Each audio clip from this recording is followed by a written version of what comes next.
with the Show Me Institute. Did I lie? Was that guy? That guy was having a great time. That guy was not having a good time. The rest of us were having a good time. That guy was sound asleep next to me at the Belmont. All right, Graham Renz, policy analyst with the Show Me Institute. Thanks for joining us.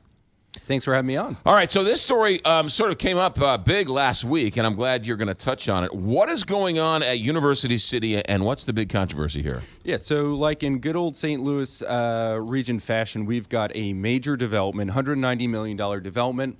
That's planned for the intersection of Interstate 170 and Olive Boulevard, so right near the U City Olivet border.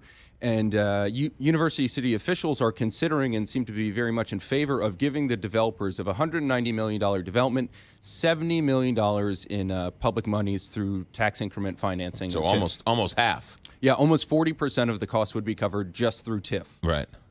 And what is this development going to be? So it's rumored to be a Costco, would be a major big box retailer, and then there would be apartments, senior living, all sorts of other restaurants and retailers. So it would be more than just a Costco, but the big tenant is rumored to be a Costco. Right. There are some people who are very much against this because they're worried that it's going to sort of blow up the whole region, right? Yeah, absolutely. So there's a lot of controversy surrounding this project. There are worries of gentrification. There are worries of disrupting the international flavor of the area. I mean, my favorite Taiwanese restaurant is right there. It could be gone. I'm sure we all have favorite restaurants that are there that might not be there any longer. And there's also worry about the use of eminent domain to get some businesses out of there. So there's a lot of controversy around it. But also, these are all really important topics and worries that need to be debated. But what hasn't been highlighted so much, and what kind of jars me, is the fact that, again, almost 40% of the cost of this project would be covered by the public. Right. And this is prime urban land right around the interstate, flanked by Ladue, Clayton, Olivet.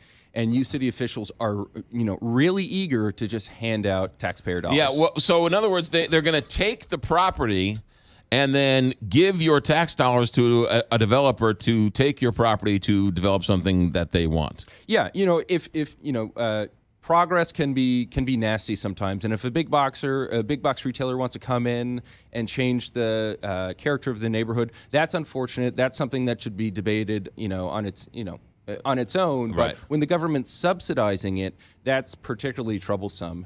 And if you've driven by there, this area is not blighted. This area isn't ridden with all sorts of issues.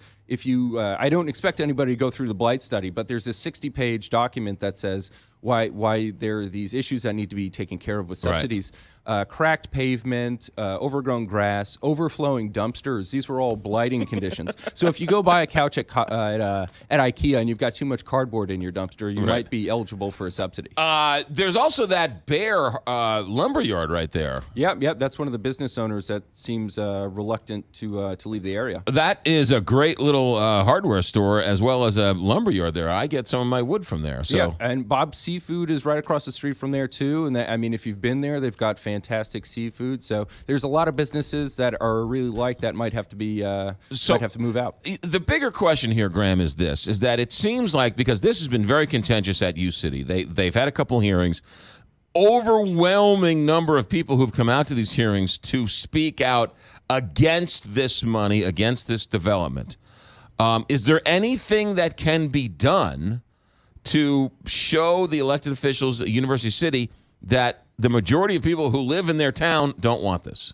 Yeah, I think what they're doing, they're doing it right. They're having more and more public hearings. So there was a second public hearing at the Tax Increment Financing, or TIF Commission, the other week. There's going to be another one on the 22nd of this month, I believe. And then once this commission, they can vote in favor or against it, and then the City Council, U City Council, will ultimately have the final say. Right. So I think going out to public hearings, letting your voice be heard. Right. But if I remember this correctly, in past TIF arguments, the St. Louis County TIF Commission can vote against it, but that's just a recommendation, right?